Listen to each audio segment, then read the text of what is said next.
سورہ البقرہ آیت نمبر 101 تا 120 کا اردو ترجمہ۔ بسم اللہ الرحمن الرحیم۔ اور جب ان کے پاس اللہ کی طرف سے ایک رسول آیا جو ان کی کتاب کی تصدیق کرنے والا تھا، تو ان میں سے ایک گروہ نے اللہ کی کتاب کو پیچھے پھینک دیا، گویا وہ جانتے ہی نہیں، اور انہوں نے اس چیز کے پیچھے لگا دیا جو شیطان سلیمان کی بادشاہی کے بارے میں پڑھا کرتے تھے۔ حالانکہ سلیمان نے کفر نہیں کیا بلکہ شیطانوں نے کفر کیا۔ وہ لوگوں کو جادو سکھاتے تھے، اور وہ جادو جو بابل میں ہاروت اور ماروت دو فرشتوں پر نازل کیا گیا تھا، وہ دونوں کسی کو کچھ نہیں سکھاتے تھے جب تک یہ نہ کہہ دیتے کہ ہم تو بس آزمائش ہیں، پس تم کافر نہ بنو۔ پھر لوگ ان سے وہ سیکھتے جس کے ذریعے شوہر اور بیوی میں جدائی ڈال سکیں، حالانکہ وہ کسی کو اللہ کے حکم کے بغیر نقصان نہیں پہنچا سکتے تھے، اور وہ ایسی چیزیں سیکھتے جو ان کے لیے نقصان دہ تھیں اور نفع بخش نہ تھیں، اور انہیں خوب معلوم تھا کہ جس نے یہ جادو خریدا اس کا آخرت میں کوئی حصہ نہیں، اور وہ بہت بری چیز تھی جس کے بدلے انہوں نے اپنی جانیں بیچ ڈالی، کاش وہ جانتے۔ اور اگر وہ ایمان لے آتے اور تقوی اختیار کرتے تو اللہ کے ہاں جو اجر ہے وہ زیادہ بہتر ہوتا، کاش وہ جانتے۔ اے ایمان والو، نبی سے رائنا نہ کہا کرو بلکہ انظر نہ کہا کرو، اور یہ بات غور سے سنا کرو، اور کافروں کے لیے دردناک عذاب ہے۔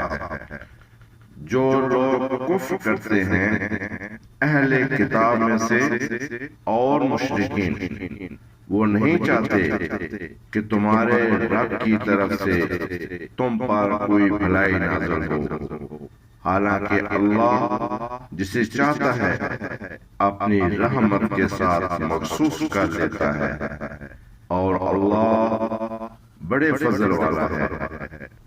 جو آیت ہم منسوخ کر دیتے ہیں یا بھلا دیتے ہیں تو ہم اس سے بہتر یا اس جیسی لے آتے ہیں۔ کیا تم نہیں جانتے کہ اللہ ہر چیز پر قادر ہے؟ کیا تم نہیں جانتے کہ آسمانوں اور زمین کی بادشاہت اللہ ہی کے لیے ہے، اور اللہ کے سوا تمہارا کوئی دوست اور مددگار نہیں؟ کیا تم اپنے رسول سے ویسے ہی سوال کرنا چاہتے ہو جیسے اس سے پہلے موسیٰ سے کیے گئے تھے؟ اور جو کوئی ایمان کے بدلے کفر کو اختیار کرے وہ یقیناً سیدھے راستے سے بھٹک گیا۔ ان میں سے اکثر لوگ اہل کتاب میں سے چاہتے ہیں کہ تمہارے ایمان لانے کے بعد وہ تمہیں پھر کافر بنا دیں، اپنے حسد کی وجہ سے اس کے بعد ان پر حق واضح ہو چکا ہے، پس تم معاف کر دو اور درگزر کرو یہاں تک کہ اللہ اپنا حکم لے آئے۔ بے شک اللہ ہر چیز پر قدرت رکھنے والا ہے۔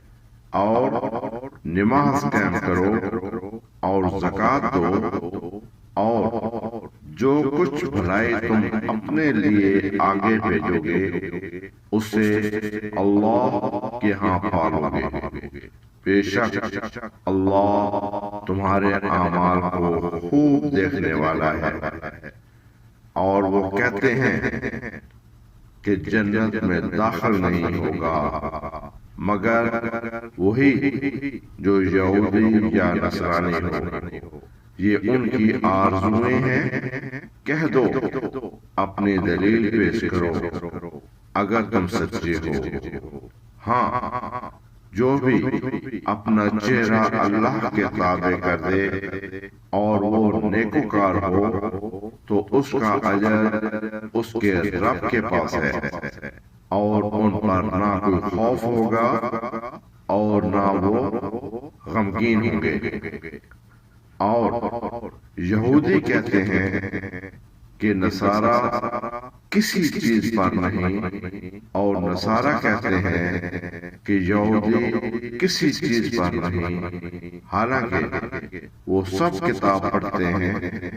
اسی طرح وہ لوگ بھی جو علم نہیں رکھتے اس جیسی بات کہتے ہیں۔ پس اللہ قیامت کے دن ان کے درمیان فیصلہ کرے گا جس چیز میں وہ اختلاف کرتے تھے، اور اس شخص سے زیادہ ظالم کون ہوگا جو اللہ کی مسجدوں میں اس کے نام کا ذکر کیے جانے سے روکے اور ان کی ویرانی کی کوشش کرے۔ ایسے لوگوں کے لیے یہی مناسب ہے کہ وہ ان میں داخل نہ ہوں مگر ڈرتے ہوئے۔ ان کے لیے دنیا میں رسوائی ہے اور آخرت میں ان کے لیے بڑا عذاب ہے۔ اور مشرق و مغرب اللہ کے لیے ہیں، پس تم جس طرف بھی رخ کرو وہی اللہ کا چہرہ ہے۔ بے شک اللہ وسعت والا، خوب جاننے والا ہے۔ اور وہ کہتے ہیں کہ اللہ نے بیٹا بنا لیا، وہ پاک ہے، بلکہ جو کچھ آسمانوں اور زمین میں ہے سب اسی کا ہے، سب اسی کی فرما بردار ہے۔ وہی آسمانوں اور زمین کا پیدا کرنے والا ہے، اور جب وہ کسی کام کا فیصلہ کر لیتا ہے تو بس کہتا ہے ہو جا، تو وہ ہو جاتا ہے۔ اور وہ لوگ جو علم نہیں رکھتے وہ کہتے ہیں اللہ ہم سے کیوں نہیں بات کرتا، یا کوئی نشانی ہمارے پاس کیوں نہیں آتی۔ اس طرح ان سے پہلے لوگوں نے بھی یہی کہا تھا، ان کے دل ایک جیسے ہو گئے ہیں۔ بے شک ہم نے نشانیاں واضح کر دی ہیں ان لوگوں کے لیے جو یقین رکھتے ہیں۔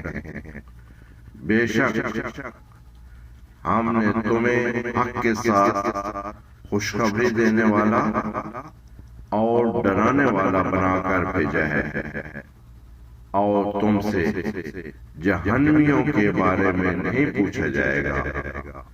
اور یہود اور نصارہ تم سے کبھی راضی نہیں ہوں گے جب تک تم ان کے دین کی پیروی نہ کرو۔ کہہ دو اللہ کی ہدایت ہی اصل ہدایت ہے، اور اگر تم نے ان کی خواہشات کی پیروی کی اس علم کے بعد جو تمہارے پاس آ چکا ہے تو تمہارے لیے اللہ کی طرف سے نہ کوئی دوست ہوگا اور نہ کوئی مددگار۔ صدق اللہ العظیم۔